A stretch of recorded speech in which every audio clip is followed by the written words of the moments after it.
আসসালামু আলাইকুম গাইস, আশা করি সকলে ভালো আছেন। আলহামদুলিল্লাহ আমিও ভালো আছি। আর দেখেন, আমি এত খুশি কিসের জন্য বলবো। আজ আমরা যাচ্ছি হচ্ছে বগুড়াতে, আর আমার বার্থডে উপলক্ষে। আর দেখেন, তাদের এখন আসার সুযোগ হলো। আমার মাথার উপর দিয়ে আগুন একবারে বাষ্প হয়ে যাচ্ছে দেখে আমি এরোপ্লেনের মতো করে একটু গেলাম, স্টাইল মারলাম।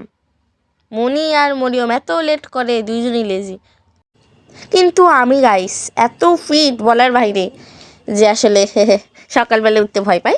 যদিও দেখেন আসতেছে, আমি তো একবারে মুড টুট আমার সব খারাপ। আমি আবার পোস্ট মারলাম, পরে ভাবলাম পোস্ট মেরার লাভটা কি। তারপরে দেখতেছি না ট্রেন, না এখনও ট্রেন আসে নাই। একটু পরপর দেখে আসে না। আমি আবার মুনিদের বক্তব্য দিচ্ছি যে এত লেট করে আসতে হয় না। এখন মুনি আমার রাগ ভাগানোর জন্য হাতটা ধরে আসে। আমি আবার দেখি ট্রেন আসে নাকি। হ্যাঁ, চলে আসছে গাইস অবশেষে। ট্রেন আসার পরে একবারে মুখের থেকে আমার আর হাসি শেষ হচ্ছে না বলার বাহিরে।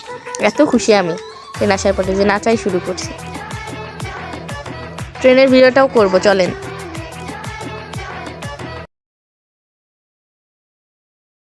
তো আমরা উঠে পড়েছি, আর দেখেন কি অবস্থা, গাছপালা দিয়ে কিচ্ছু দেখা যাচ্ছে না। ওই পাশে হচ্ছে সরিষার ক্ষেত, আর আমি যাওয়াই যাচ্ছে না ভাই। আর কতক্ষণ পর যাব আমরা, হয় না, আমি আবার তাই বলি।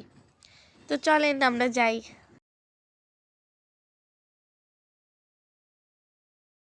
তো গাইস আমরা যাচ্ছি গাড়ির মধ্যে, আর এত জ্যাম ছিল বলার বাহিরে সেদিন।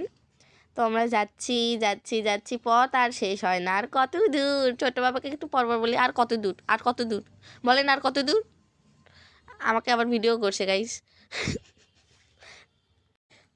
এই তো আমাদের রেস্টুরেন্ট, ছোটো বাবা না, এটা না। ইস, কি ঝামেলা গাইস, আমরা পৌঁছাতেই পারতেছি না, কতক্ষণ ধরে ধৈর্য ধরে আসি। আমরা আর একটুর মধ্যে পৌঁছে যাব, সাঁতারে দিচ্ছি সবাই। তো গাইস আমরা সেই বিখ্যাত, বগুড়ার বিখ্যাত চুন্নুর চাপে চলে এসেছি। এত খুশি আমি, তার মধ্যেও বোর হচ্ছি, কারণ ছোটো বাবা গেছে অর্ডার দিতে, আর আমি হচ্ছি বোর, কারণ এখনও আসে না কেন। অনেকক্ষণ আসছি গাইস, খাবার চলে আসছে, আর একটু পরে আসবে, আসলে এখনও আসে নাই, কিন্তু আমি জাস্ট ওয়েট করতেছি কখন আসে। গাইস খাবার চলে আসছে, আমি যে কি খুশি হয়েছি। খাবার চলে আসছে, খাবার চলে আসছে। এই সবাই নাও নাও নাও, শ্বাস নাও। আমি কি খুশি। মজা মজা। আমি আবার তাই বলি। কি হলো, আমি আবার হাসিও, কি যেন একটা কথা বের হয়েছিল। হ্যাঁ দেখেন, এখন শেষ মুহূর্ত, কি অবস্থা। আমি সব খেয়ে ফেলে দিয়েছি গাইস। ছোটো বাবাদের প্লেট না, আমি আমার প্লেটই দেখাই। চুন্নুর চাপের আসলে এই চাপটা এত টেস্টি হয় বগুড়ার মধ্যে, এই জন্য আসলে। তো গাইস আমাদের খাওয়া দাওয়া শেষ, এখন আমরা আবার বাসার পথে রওনা দিচ্ছি। আর মানে মানে এখনও আমি খুশি যে বাসায় তো যাচ্ছি এতক্ষণ পর, এত টায়ার্ড করে পর আসলাম, আবার চলে যেতে হচ্ছে গাইস। মনটা খারাপ হয়ে গেল। হ্যাঁ, পেটটা আমার মোটা হয়ে গেছে বলতেছি বুড়িরে। তো গাইস আমি একবারে এখনও বোর হচ্ছি আসলে।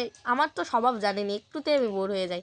আর মনি আমাকে সান্ত্বনা দেয়, এই একটু থাকো একটু থাকো, আর এরম করো না, একটু থাকো। ছোটো বাবাও সান্ত্বনা দেয়, আবার মুনিও সান্ত্বনা দেয়। কী করবো গাইস। তো গাইস আমরা এখন চেঞ্জিতে এত খুশি, এখন আমরা বাসায় চলে যাব গাইস। এতক্ষণ পর বাসায় রওনাও দিয়ে পড়েছি। দেখেন কি সুন্দর আকাশ, কি সুন্দর লাগতেছে। গাইস আমরা বাসায় যাচ্ছি, আর পুরোটা ভিডিও তো দেওয়া সম্ভব না, তাই আমি স্কিপ করে ভিডিওটা দিচ্ছি। আমার এই ভিডিওতে কোনো ভুল ত্রুটি হলে সেটা সুন্দর ক্ষমা দৃষ্টিতে দেখবেন প্লিজ। ভিডিওটা ভালো লাগলে অবশ্যই লাইক কমেন্ট শেয়ার অবশ্যই করবেন। তো বাই গাইস, আজকের জন্য এতটুকুই। আপনারা চাইলে আরও আমি এরকম ভ্লগ বানাবো, তো আপনাদের ইচ্ছা।